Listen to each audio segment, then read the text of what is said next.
ternyata saya lebih tua dari beliau ini, lebih senior ya. Beliau lahir 75, masih sangat muda ya, 49 tahun ya. Kemudian beliau kalau lihat eh, latar belakang pendidikannya dari SD, kemudian SMP, SMA di pondok pesantren baik di Madura maupun di Pasuruan. Kemudian beliau melanjutkan studi di Lipia, S1-nya, kemudian S2-nya di Universitas Syarif Hidayatullah, kemudian S3-nya PhD-nya di Universitas Kebangsaan Malaysia ya, Ustaz ya. Nanti kalau keliru Ustaz tolong disempurnakan. Beliau memiliki putra-putri sebanyak 4 orang dan nampaknya luar biasa aktivitas beliau ya. Selama masih mahasiswa beliau aktif di PMII, kemudian beliau juga aktif di beberapa organisasi Nahdlatul Ulama baik di Jawa Timur maupun di Jawa Barat, dan organisasi kepemudaan juga. Beliau pernah menjadi wakil ketua KNPI kalau tidak salah di DKI ya.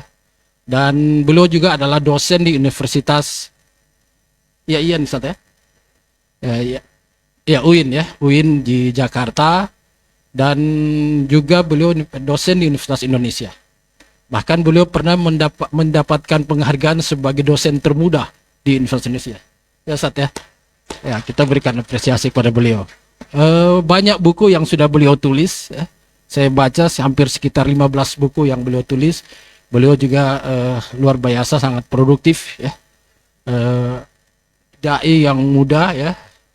Dan tadi disampaikan ketika ada persoalan-persoalan umat, biasa beliau sebagai newsmaker. Newsmaker dalam kebaikan ya, bukan newsmaker dalam hal yang negatif tapi dalam hal yang positif. Dan beliau sering diundang oleh media-media besar untuk memberikan statement berkaitan dengan persoalan-persoalan umat. Saya kira itu Pak Kiai, kami berikan kesempatan sampai jam 12 Pak Kiai ya. Kemudian nanti kita lanjut dialog ya. Fadol. Assalamualaikum warahmatullahi wabarakatuh. Alhamdulillahilladzi allafa baina qulubina fa asbahna bi ni'mati ikhwana. Wassalatu wassalamu ala Rasulillah wa ala alihi wa ashabihi wa mawalah, la haula wa la quwata illa billah.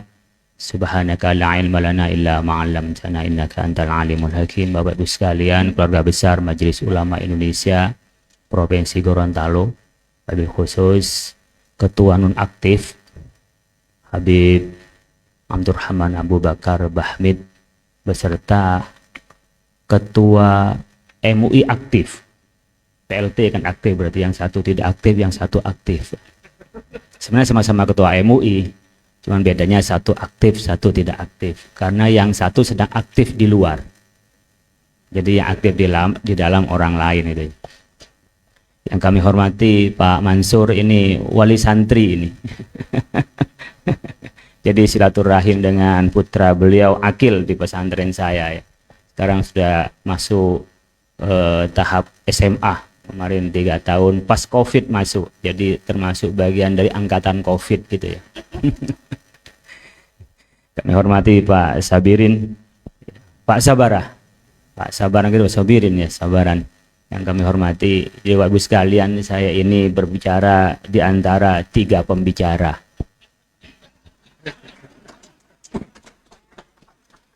Jadi saya harus menyebutkan 3 hal dari 3 pembicara ini. Jadi memang ini diuji ketangkasan jam terbang. Saya tidak boleh presentasi terhadap bahan yang sudah disiapkan, saya harus mengolah apa yang sudah disuguhkan gitu ya. Oleh karena itu saya tidak akan membacakan presentasi saya, itu buat alasan aja kalau saya serius datang ke sini belajar dulu gitu loh. Tapi ternyata saya belajar semalaman, yang keluar di ujian bukan yang saya pelajari.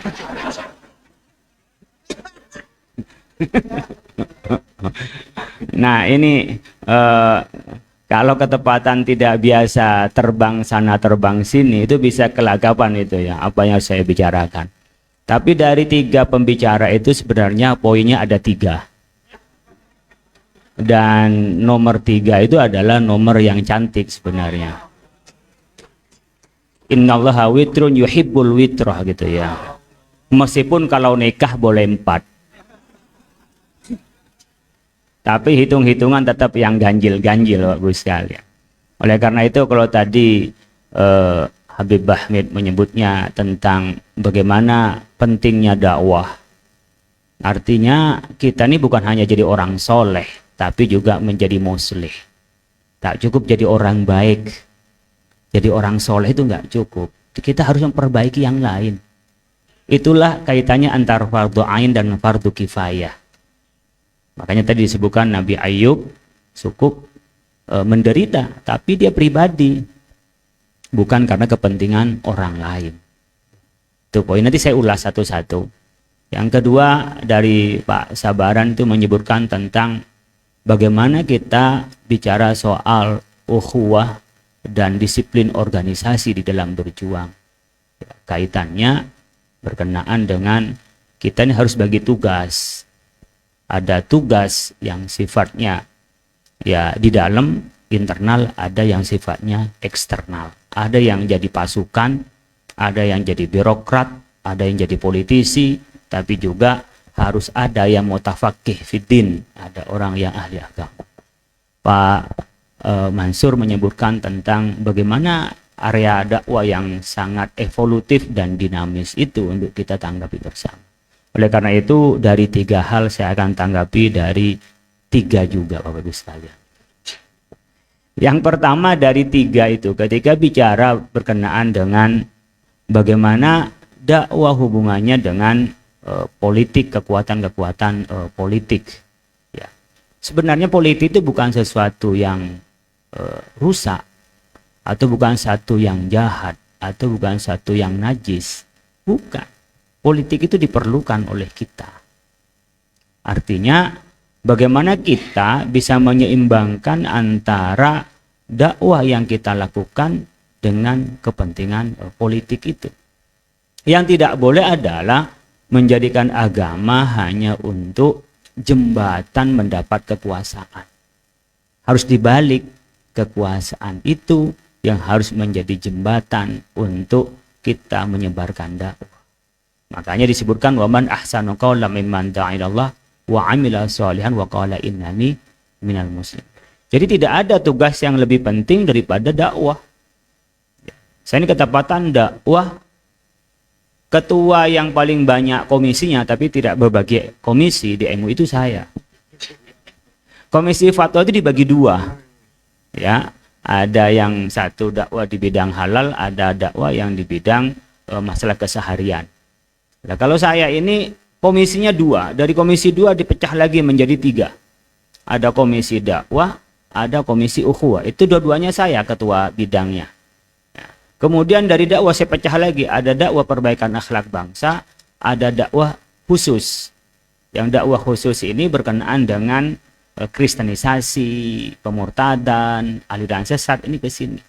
Ada yang sifatnya komisi dakwah. Jadi Bapak sekalian, ini saking favoritnya dakwah. Dulu itu mungkin orang-orang dakwah itu dianggap cuma nyari berkat. Ya ngapain nikah sama ustadz pendakwah, paling anaknya dikasih berkat gitu. Jadi kayak nggak elit sama sekali. Sekarang ini pada rebutan orang pengen punya mantu, punya suami itu dai.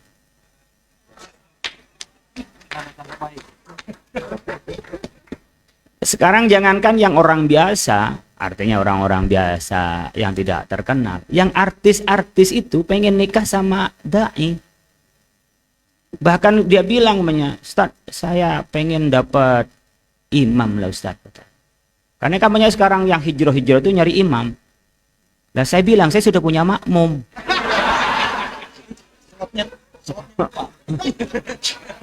Dia bilang kan makmumnya boleh lebih dari 1 Ustaz katanya. Jadi Bapak-Ibu sekalian pernah dengar kemarin itu seorang artis yang muda diisukan dengan istri ketiganya Ustadz. Iya kan?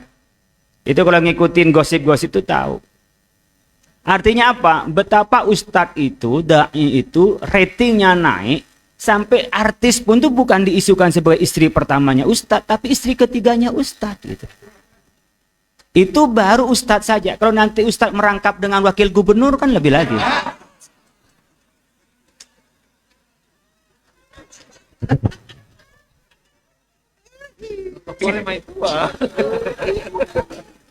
Nah, saya ingin menyampaikan tentang dakwah karena banyak orang yang menganggap ketika masuk politik itu dianggap sebuah kejahatan. Padahal untuk mengubah tadi persoalannya orang yadkhuluna fi dinillahi afwaja kadang-kadang butuh kekuatan politik.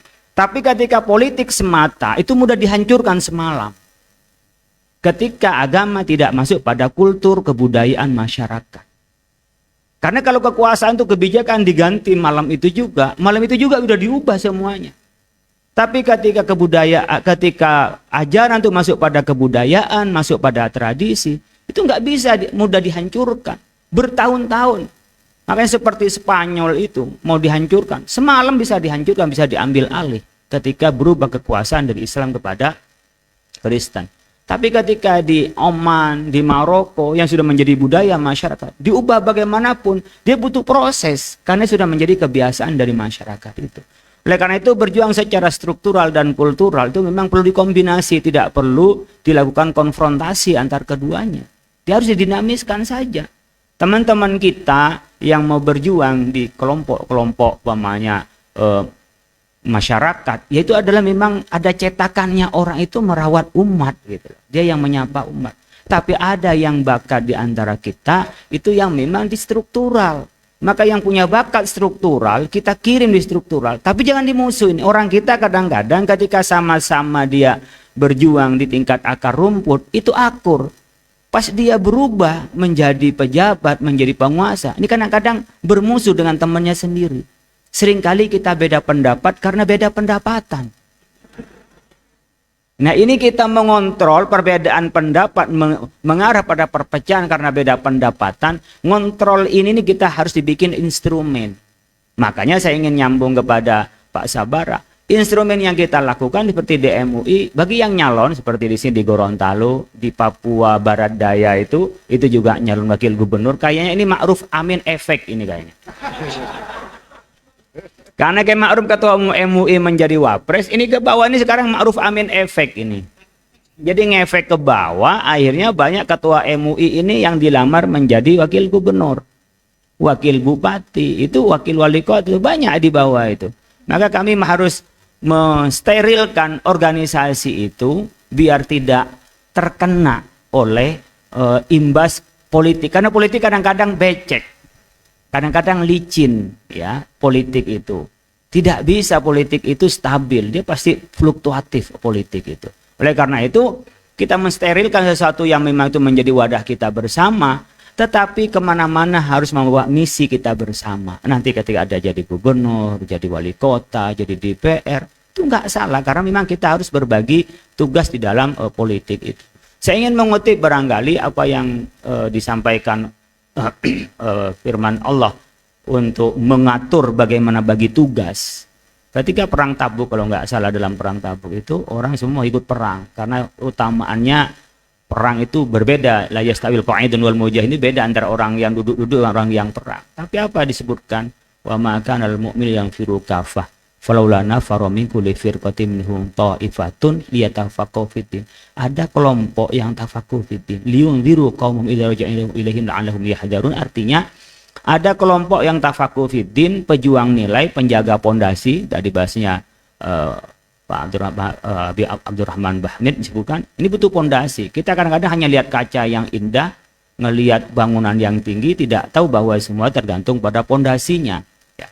Oleh karena itu ulama ini adalah pondasinya, dan di ulama itulah akan ke atas menjulang. Asluha fis sama, far'uha asluha sabitun wa far'uha fis sama. Jadi ada pondasi yang kuat, kemudian dia cabangnya bisa kemana-mana. Makanya kita harus dibagi potensi-potensi kita. Begitu juga nanti ketika punya anak itu ya kita harus dibagi mana yang memang menekuni bidang agama, mana yang menekuni di bidang teknokrasi, mana yang menekuni tentang di birokrasi, mana yang menekuni di politisi. Silahkan anak kita bisa dibagi, tapi jangan sampai anak kita nggak ada yang bisa mimpin baca Fatihah, yang jadi imam sholat. Kalau di NU yang nggak bisa tahlilan, jangan sampai dalam keluarga itu. Nah itu yang udah tua-tua ini mikir, Pak anak saya 4, semuanya kok nggak ada yang jurusan agama. Bikin lagi. Terus jawab, lah ini pabriknya udah tutup Pak. Kalau udah tutup gimana? Buka cabang lagi deh. Pabrik baru kata ibu-ibu. Itu sama dengan pembagian tugas kita, arahnya ke sana untuk kita membagi tugas. Jadi kami tidak dalam rangka menghalangi orang, bahkan kita mendukung yang mau berpolitik. Tidak berarti oh kalau dinonaktifkan seakan-akan tidak didukung oleh organisasi. Bukan tidak didukung. Disitulah kita ingin memisahkan antara liyunziru qaumahum, dia adalah bergerak pada kultural, ya, yang itu rintangannya tidak lebih berat umpamanya dari saudara-saudara kita yang berjual di struktural. Nah yang paling kita ini sekarang sedihkan ketika awalnya kultural lalu pecah ke struktural, membangun jembatan komunikasi yang efektif dalam rangka perjuangan itu yang kita belum ditemukan instrumennya. Yang terjadi adalah banyak perpecahannya itu. Oleh karena itu ketika Nabi Muhammad SAW itu hijrah dari Mekah ke Madinah, instrumen yang dilakukan oleh Nabi adalah visi yang sama, bahasa kita iman. Makanya ketika Muhajirin dan Ansor itu disatukan, itu nggak bicara soal pendapatan, tapi mereka yang penting satu pendapat, yaitu adalah keimanan. Makanya wa yu'siruna ala anfusihim walau kana bihim khassasah. Nah, contoh ini adalah contoh persaudaraan yang paling tinggi. Persaudaraan yang paling ringan bagi kita adalah persaudaraan yang saling merasakan. Jadi idza ishtaka atun tada'a lahu sairul jasad. Itu adalah disebut kal jasadil wahid, itu merasakan. Jadi kalau tidak merasakan apa yang dirasakan oleh saudara kita atas nama keimanan, seperti tadi umpamanya kita ke Palestina, kita umpamanya membantu kepada saudara-saudara kita yang di sana dianiaya, genosida, ntar lagi kita ada 1 tahun loh, dari tanggal 7 Oktober 1 tahun genosida di Israel, di Palestina, di Gaza itu. Nah kalau kita tidak merasakan menganggap saudara muslim, ya nggak bisa dihitung. Nah, karena 94% itu penduduk kita di sana, penduduk di Palestina adalah muslim, 94%. Jadi kalau kita merasakan atas nama keimanan, itu kewajiban. Kalau kita menyebut itu atas nama kemanusiaan, itu strategi perjuangan saja. Agar kita jadi satu, agama apapun, ras apapun membela Palestina. Bukan berarti kita menghilangkan keimanan. Jadi beda antara konsep kita yang ada dalam diri kita dan strategi yang kita lakukan. Mungkin sama dengan yang kita berjuang di struktural, dengan yang kita berjuang di kultural, atau berjuang di masyarakat dengan berjuang di pemerintahan, itu sama konsepnya. Kalau sama konsepnya, kita akan bisa paralel. Bahkan nggak apa-apa, yang penting ide saya nyampe, bukan saya dikasih apa. Itu beda. Tadi kan konsep dakwanya Habib Bahmid menyebutkan, bukan saya. Itu nggak akan mendapat perhatian ulul azmi, tidak mendapatkan nilai yang lebih kalau hanya saya. Tapi ketika bicara, ini ide saya, ini konsep keimanan saya harus kita lakukan. Maka disitu disebut dengan kal bunyanil wahid syuddu ba'duhum ba'dha. Kita akan menyatu. Jadi kita akan satu dan kita saling menolong.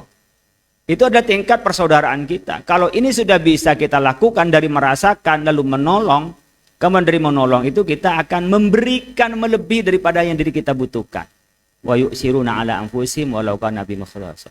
Dalam kerangka kita berpersaudaraan itu nanti akan dijamin oleh kehidupan yang utuh kalau ada 4 unsur T, tak itu.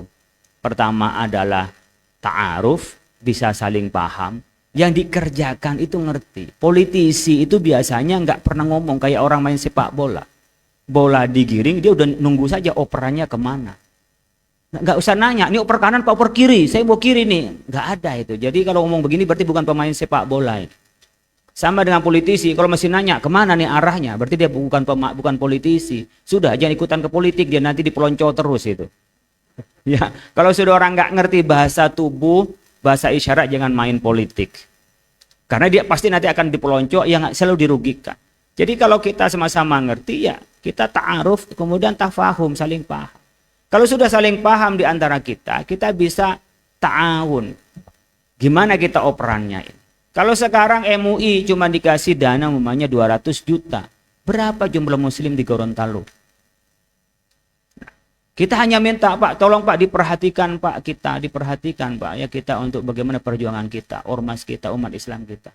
Ya kalau nggak ada yang memperhatikan, daripada kita nunggu dibagi, gimana kalau kita mencoba utus teman kita yang akan membagi? Dari maf'ul kita naik menjadi fa'il saja. Dari objek kita menjadi subjek.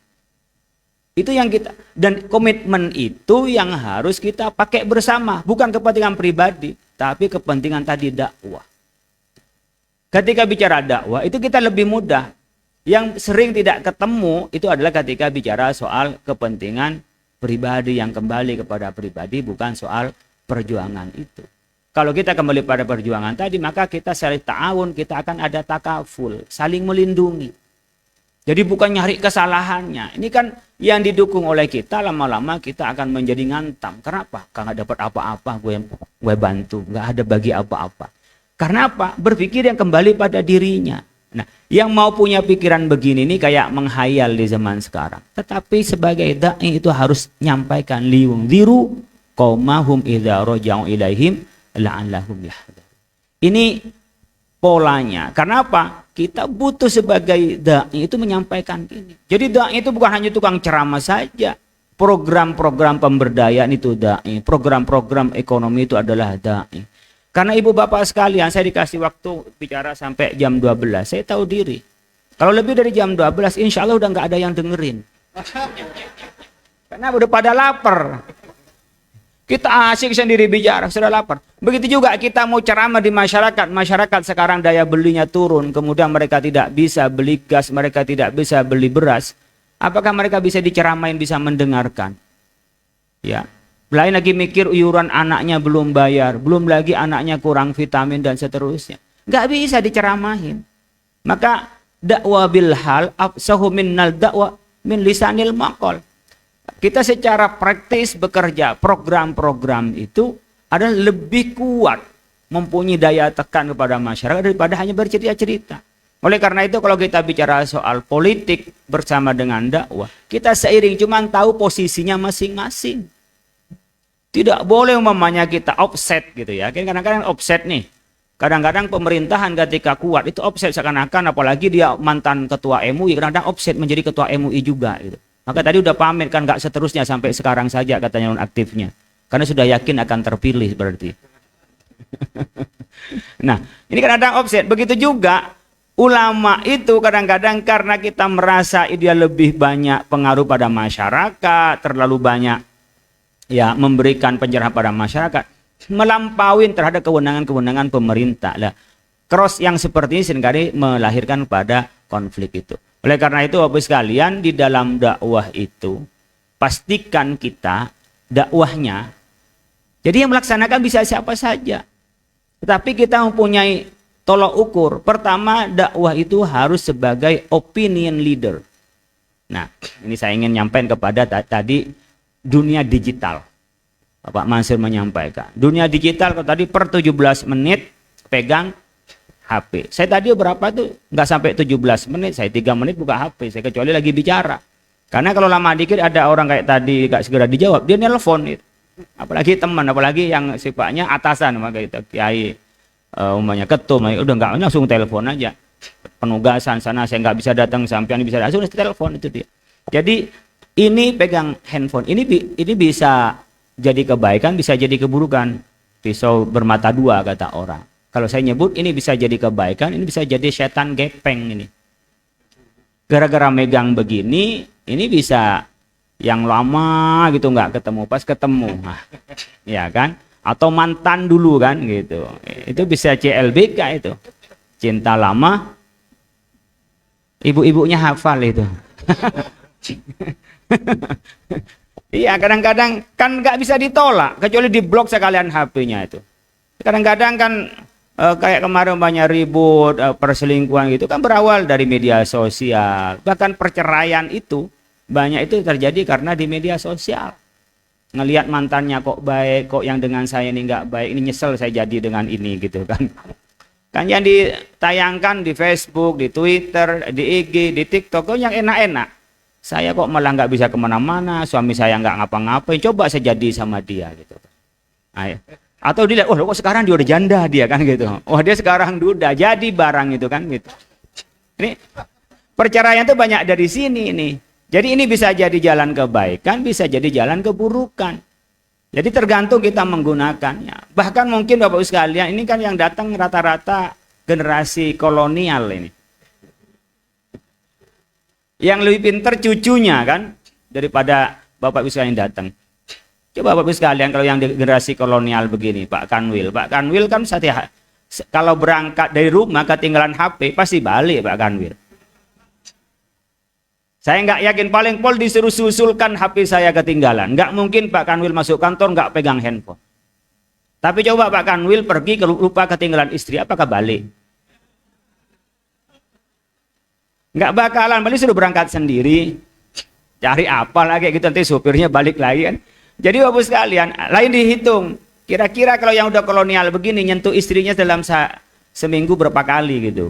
Bukan tiap hari, seminggu. Bahkan sebulan kadang-kadang juga dicari, pas ketemu nggak diapa-apain gitu ya. Yang ketahuan yang udah tua-tua ini. Kalau yang muda enggak lah, kalau ketemu ya nyari kamar barokah gitu. Jadi yang tua-tua itu kalau nggak ada dicari, pas ketemu nggak diapa-apain gitu. Diam-diam aja kan gitu. Nah Bapak sekalian, jadi kita ini sekarang nggak bisa lepas dari sini. Makanya kalau yang tua-tua begini ini saya cepat kenal sama saya di bandara. Oke, Holian di TV lah. Karena ternyata penonton di TV One itu, atau penonton TV pengajian mau Cahaya Hati atau di Hazana di Metro TV, saya ngisi semuanya. Itu yang kenal orang-orang yang umur 40 tahun ke atas. Makanya istri saya nggak terlalu curiga gitu loh. Nggak selalu khawatir. Wah, kiai, oh ustaz gitu loh. Tapi kalau yang main di TikTok itu anak-anak milenial yang masih di bawah 30. Jadi kalau di TV itu umur 40 tahun ke atas yang nonton TV. Saya di rumah ini nggak punya TV. Saya ini langganan masuk TV, saya di rumah nggak punya TV. Dan nggak ada anak saya itu yang menggugat karena saya nggak punya TV. Tapi kalau wifi saya tuh mati, ada pesantren juga mati wifi. 1 jam aja udah ribut. Dia sudah bawa motor atau mau keluar kemana, di kafe, kenapa? Mau kerjain di kafe aja sambil internetnya nggak jalan gitu. Ini bahwa sudah beralih polanya. Jadi sudah generasi sudah berbeda. Maka pendekatan dakwah kepada anak-anak kita itu sudah beda sekarang. Nggak lagi ceramah kumpulin orang sekian banyak, tidak. Maka podcast, diambil influencer dan seterusnya. Dan tadi berkenaan dengan dakwah, kita ini ustadz sekarang pasarannya naik.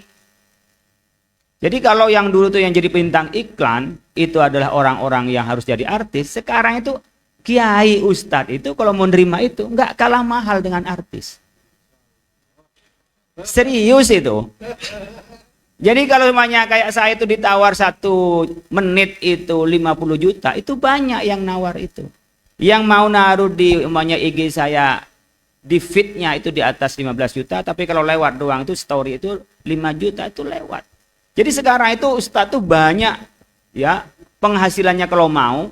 Dan orang yang ngundang ustadz bukan hanyalah orang-orang yang mau mantenan saja, enggak. Kalau orang-orang jadi artis kan paling mantenan, syukuran.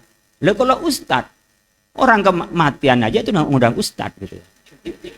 Mau selamatan rumah ngundang ustadz. Dan bahkan anaknya itu nggak ada jodohnya, itu nyari ustadz. Dikasih bacaan sama ustadz. Pas kasih bacaan nggak dapat jodoh juga, dinikahin ustadznya. Karena dia bertanggung jawab terhadap doa, kenapa nggak mandi gitu loh.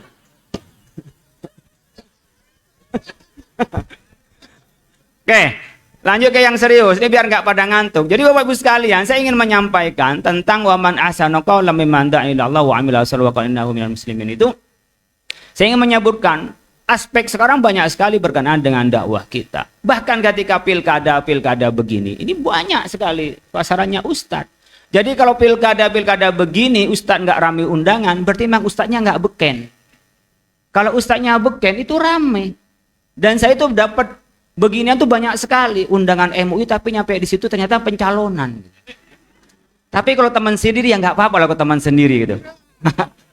Di beberapa teman bener yang nggak ada hubungannya tuh tiba-tiba ngundang itu. Karena ternyata dia incumbent untuk kampanye gitu. Tapi nggak apa-apa lah kalau untuk kebaikan. Menurut saya teman-teman yang memang bukan ASN nggak ada larangan. Itu nggak ada salahnya untuk mendukung. Jadi tidak ada sekarang sebenarnya netral itu nggak ada. Netral itu nggak boleh. Karena orang netral berarti orang nggak tanggung jawab.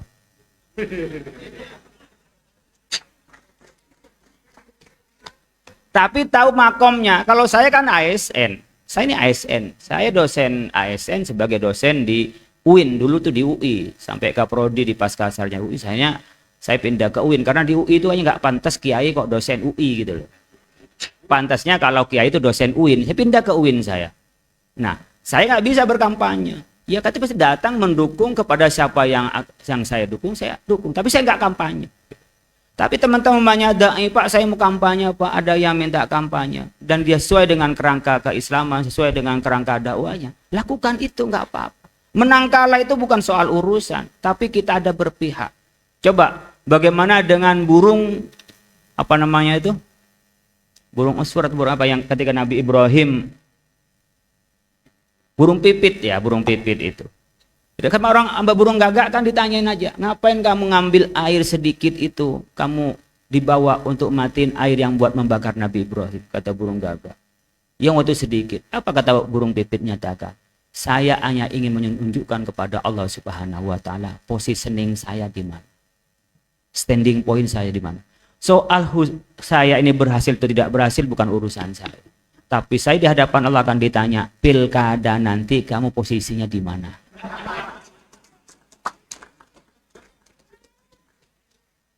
Jadi bukan, kalau nanti NPWP nomor piro wani piro lain lagi di hadapan Allah gitu. Jangan karena NPWP, wah ini Pak saya sebagai dai bayarannya lebih gede Pak. Wah itu sangat pragmatis. Tapi ketepatan yang kita dukung memang sesuai dengan agama, toh bayarannya gede, ya alhamdulillah. Jadi tapi bukan karena bayarannya yang gede gitu, tetapi karena visi misinya yang sama dengan kita.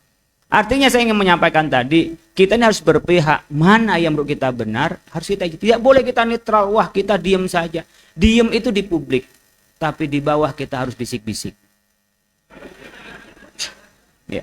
Diem di publik, di bawah harus bisik-bisik, kemana arahnya gitu. Karena kita memang, ya itu namanya strategi yang kita sampaikan tadi. Antara kita strategi dengan substansi dua hal yang berbeda. Ini yang saya ingin sampaikan Bapak-Ibu sekalian. Cara bisnis ketika Majelis Ulama Indonesia itu memboikot untuk produk-produk Israel di Indonesia untuk mendukung. Kita mengharamkan itu bukan lidatihi, bukan transaksinya, tapi bentuk dukungan terhadap ekspansi Israel kepada Gaza agar mereka amunisinya tidak terlalu kuat, maka bisnisnya kita harus, kalau bahasa kasarnya, lumpuhkan atau kita lemahkan. Itu yang kita sampaikan. Bukan bisnisnya menjadi haram, enggak. Dukungannya yang haram. Oh minumnya jadi haram, tidak. Oh dikasihkan, nggak ada lagi, Pak, minum saja. Tapi Anda membeli untuk biar ini ada punya Israel, itu yang haram. Nah, setelah diidentifikasi ternyata tidak sulit mengidentifikasi mana bisnisnya orang-orang Israel. Tapi semuanya saham itu bisa nyebar di mana. Kalau umpamanya kita masuk IPO, dari 100 mereka punya saham 10%, apakah punya Israel? Hampir yang IPO ada prosesnya, ada ketersambungannya dengan bisnis Israel. Tapi mereka tidak dominan umpamanya. Tidak jelas umpamanya dukungan ke sana. Apakah kita larang? Saking mengguritanya bisnis mereka dan tak teridentifikasi. Itu kan strategi mereka. Berbeda dengan bisnisnya Ustadz. Belum jalan saja sudah pengumuman itu Ustadz itu yang punya bisnis. Jadi cara ngancurin bisnisnya Ustadz gampang. Kiainya punya umroh. Langsung bintang iklannya kiai. Kiainya masuk politik. Dikerjain visanya nggak keluar semua. Dimaki-maki sama jemaahnya. Itu cara menghancurkan bisnisnya kiai. Ketika bisnisnya turun, kiainya ikut turun pamornya. Karena ikut bisnis itu. Karena tidak masuk kepada kebutuhan publik. Pelayanan yang bagus. Berkenaan dengan harga yang cocok. Tapi figur kiainya sehingga mudah dihancurkan. Ini berkenaan dengan strategi sebenarnya orang bisnis itu. Di atas namakan dirinya, terkesan di mana-mana kaya, akhirnya orang bukan ngajinya sama ustadznya, malah berlomba dengan pengusaha. Ustadz itu meskipun banyak duitnya, pura-pura nggak punya. Jangan sampai pura-pura punya. Jadi orang menunjukkan zuhud. Zuhud itu bukan berarti dia itu miskin, tidak. Kalau ada orang compang-camping, orangnya susah untuk bergaya, tapi karena miskin, itu bukan zuhud namanya, melarat. Zuhud itu orangnya kaya, duitnya banyak, tapi kok hidupnya sederhana, itu zuhud namanya. Sehingga tidak perlu ditampakkan bahwa dia itu naik jet pribadi, itu nggak perlu itu kalau kiai itu tampak itu. Apalagi hasilnya nebeng gitu.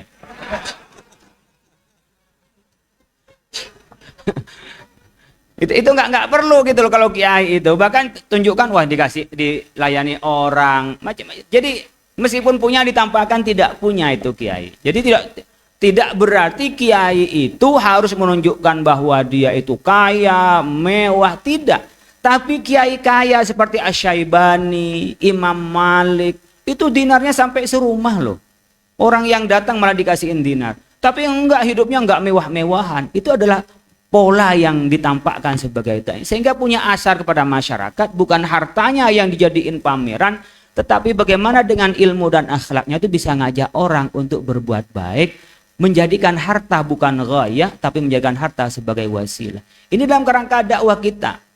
Ketika kita di struktur pun tidak menjadikan agama sebagai alat sementara struktur kekuasaan adalah ghayah, tapi harus dibalik. Di mana-mana kita berada, kita berbisnis, itu adalah perantara wasilah. Kalau saya kaya, saya akan punya martabat, saya bisa punya banyak pekerja bisa kami dakwain. Kalau sambil dikasih pekerjaan, kasih didakwain, pasti ikut dia. Coba ikut bosnya sholat, ikut sholat, nggak mungkin berhenti dia. Semua bisa kita memberikan dakwah lebih efektif. Jadi kita jangan sampai salah persepsi. Agama hanya menjadi pondasi awal, tapi tidak berdasarkan agama inilah naiknya sebuah bangunan. Maka akan rapuh. Biasanya awal-awal itu ikhlas, awal-awal berdasarkan pondasi agama, tapi nyampe di tengah itu lupa. Nah, ketika lupa itu adalah perannya ulama, liyunziru qaumahum idza raja'u ilaihim la'allahum yahdharun. Itu perannya ulama. Oleh karena itu organisasi itu adalah wadah untuk kita berdakwah. Maka ini disterilkan sebagai ta'ifah liyatafaqahu fiddin di sini. Yang lain berangkat perang, ya berangkat, silakan berangkat. Kemudian kita pakai wasilah. Oleh karena itu, Bapak-Ibu sekalian, fungsi dai itu ada 3.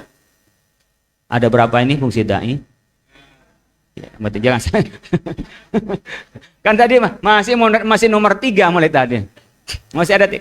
Fungsikan opinion leader. Jadi dai itu, apalagi musim sekarang, dia harus opinion leader. Dia yang membawa opini, yang membawa pendapat-pendapat yang menjadi wacana, yang viral lah, yang viral di masyarakat itu harus berdasarkan dai. Pandangan dai itu yang harus mengarahkan, yang menjadi leader opini. Mau diarahkan kemana? Jangan kita dibawa opini orang. Sekarang dibikin masalah apa, ikutin komentar. Jangan semua dikomentari. Kalau tadi banyak LGBT, kadang-kadang sengaja ditampakkan kita dibikin sibuk dengan LGBT sehingga nggak sibuk lainnya. Kadang-kadang kita bagi tugas, oke lah ini bagian sebagian yang mengatasi LGBT, ada yang bagian protes tadi yang sifatnya ya kita menghujat, ada prosesnya yang merangkul. Kadang-kadang mereka nggak mau dirangkul kalau sebelum dipukul.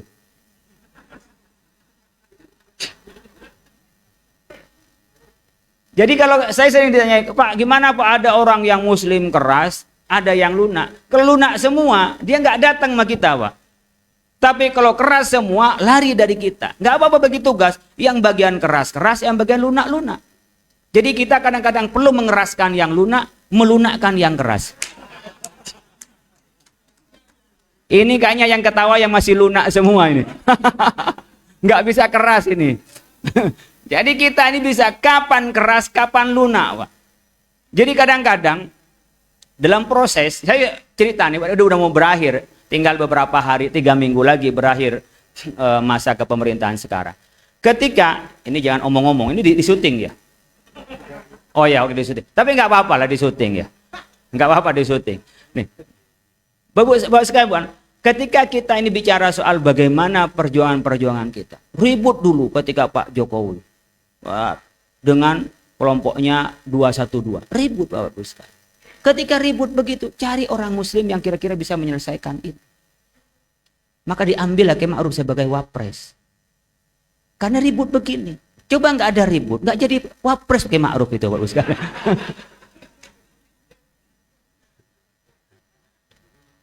Ini satu contoh ya. Nah, begitu juga ketika ini banyak keras, yang penting jangan sampai melawan terhadap NKRI. Jangan sampai melawan terhadap kesepakatan kita bersama. Tapi ada yang keras, memang dihujat. Ya nggak apa-apa ada yang menghujat. Siapa yang mau dengan LGBT? Karena harus ada yang teriak-teriak begitu. Tapi juga ada disiapkan oleh Pak Mansur tadi.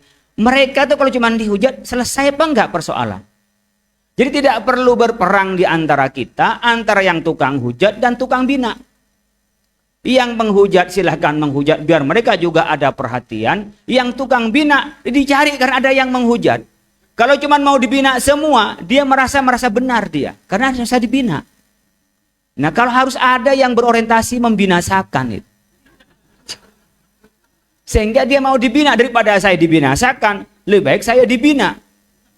Lah operan strategi begini, Bapak Ibu sekalian, seringkali kita berantem di antara kita karena uslub yang berbeda. Contoh dakwah umpamanya. Dakwahnya NU, Muhammadiyah, Dewan Dakwah, Hidayatullah. Itu kan beda-beda. Kalau NU bikin perguruan tinggi, sampai sekarang itu belum ada yang bagus-bagus benar. Unisma itu udah paling bagus di NU itu. Mau tertib seperti Muhammadiyah itu susah. Apalagi bikin rumah sakit. NU itu susah sampai sekarang, mau bikin rumah sakit itu masih susah. Ada di Surabaya 1-2 yang tangan-tangan manajer itu. Tapi jangan disuruh orang Muhammadiyah bikin pesantren di kampung kayak NU. Orang Muhammadiyah itu sebelum bikin pesantren sudah ada anggarannya, ada perencanaannya. Ada tujuannya, itu Muhammadiyah. Di NU udah nggak pernah ada rencana, jalan sendiri.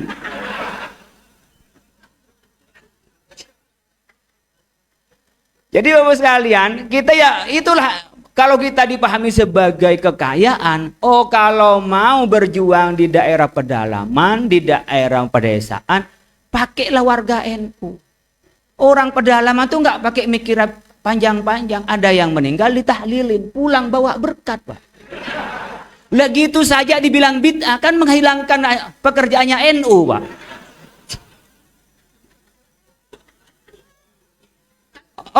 Itu sarana orang kumpul-kumpul, bagaimana orang yang sedang sedih, itu kita bantu bersama-sama caranya.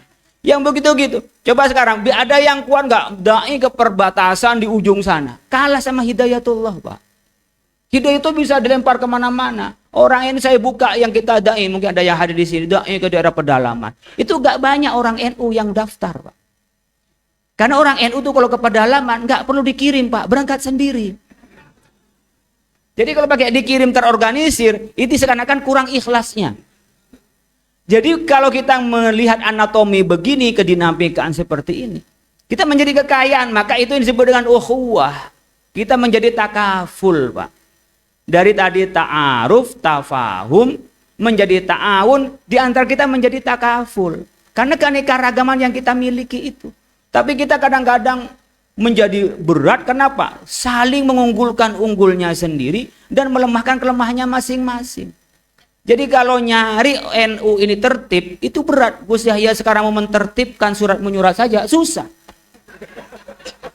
Ngapain kok susah, kata Kiai, disuruh pakai Dikdaya, pakai aplikasi. Wong bisa langsung dikirim, ngapain pakai aplikasi, katanya. Itu bisa nggak jalan, Pak. Sama kan dengan kita ceramah, Pak. Kalau ceramah depan Muhammadiyah, Pak, itu harus serius, Pak. Datanya harus jelas, juga harus argumentasi harus jelas. Itu Muhammadiyah, Pak. Kalau ada orang ceramah di Muhammadiyah, kok banyak ketawanya? Ini nggak kurang hikmah ini.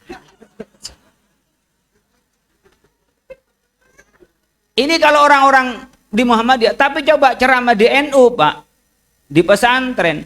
3 menit pertama tidak ada ketawanya, gagal sebagai penceramah, Pak.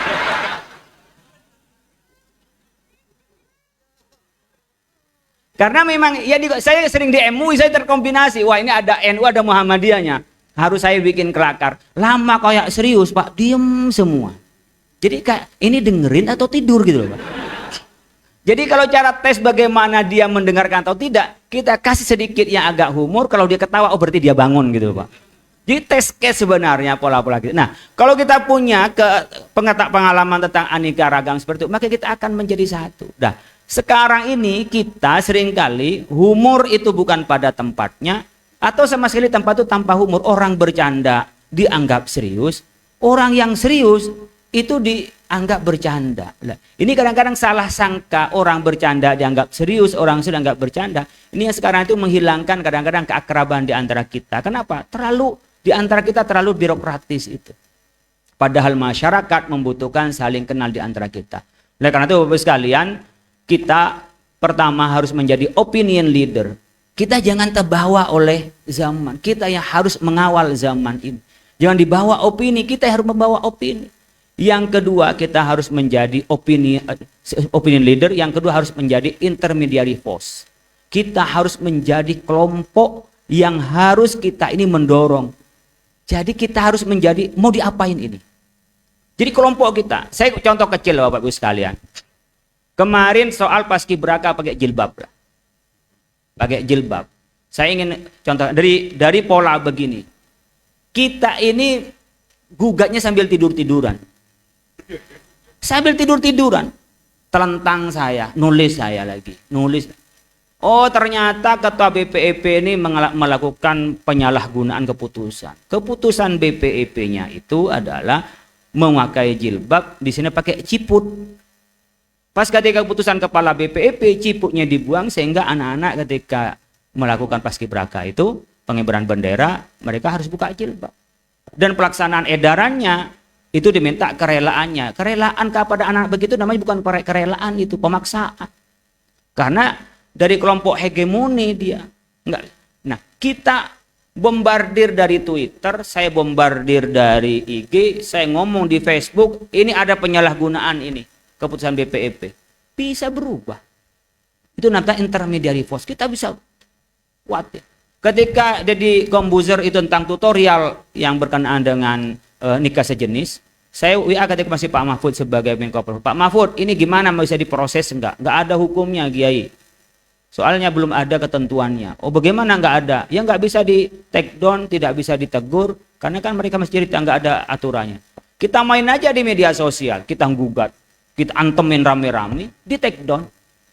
Jadi menurut saya kita bisa dengan opini masing-masing. Dan sekarang tidak melihat, oh ini orang Jakarta, enggak. Yang penting kita kuat argumentasi, kuat kita ya follower dan viewernya, kita akan punya pengaruh yang besar. Itu intermediary force. Oleh karena itu kita harus ada pola yang harus kita lakukan kepada masyarakat yang untuk menjadi intermediary force, untuk melakukan, dan kita harus menciptakan. Harus menciptakan yang mau dikemanain kita. Itulah dai. Oleh karena itu saya mengatakan di tengah tadi menyebutkan kita tidak boleh absen terhadap negara ini. Kita harus hadir, tidak boleh golput. Haram kalau di MUI itu nyebut golput itu haram. Orang golput disebut dengan netral, nggak ada yang netral tuh. Ya, yang ada tuh air mineral aja. Nggak ada netral, ada air mineral. Kita harus memberikan di situ adalah pencerahan-pencerahan kepada yang lain. Oleh karena itu Bapak sekalian, itu jam 12:06 kita ingin menyimpulkan. Ini tadi kan menyempurnakan bahwa dakwah kita memang harus mengikuti perkembangan zaman. Kalau sekarang zaman media, tidak boleh dai itu tidak punya sosial media. Itu harus punya dan harus aktif memberikan siraman di situ. Jadi kalau tidak, maka dunia maya akan dipenuhi dengan kejahatan. Jadi sekarang itu fastabiqul khairat. Khitamuhu misk wa fi dzalika falyatanafasil mutanafisun. Jadi kita harus selalu ya fastabiqul khairat di area itu. Yang kedua tentunya kita harus bagi tugas. Siapa yang di kultural, siapa yang di struktural. Tapi organisasi kita harus tetap jaga, ya, tetap jaga kemurniannya. Maka dulu ketika Kiai Ma'ruf jadi wapres pun dia tidak boleh ya membawa MUI itu masuk pada ranah politik, tapi sebagai pribadi haknya Kiai Ma'ruf untuk berpolitik dan tetap menjalin hubungan dengan MUI yang sifatnya perjuangan-perjuangan dan menjadi bahan komunikasi kita dengan MUI. Mungkin itu Bapak sekalian yang bisa saya sampaikan sebagai pengantar Terima kasih, kurang lebihnya mohon maaf. Wallahul muwaffiq ila aqwamit thoriq. Ihdinas siratal mustaqim. Nasrum minallahi wa fathun qarib wa basyiril mu'minin. Ini adalah penutup lintas ormas. Bukan lintas agama. Kalau lintas agama itu haram. Tapi kalau lintas ormas hukumnya sunnah. Terima kasih. Assalamualaikum warahmatullahi wabarakatuh. Waalaikumsalam warahmatullahi wabarakatuh. Terima kasih Pak Kiai yang telah menyempurnakan diskusi kita pada hari ini, Bapak Ibu sekalian.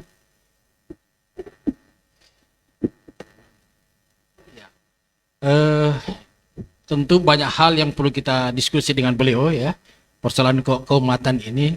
Tapi kita hari ini sudah masuk waktu sholat ya.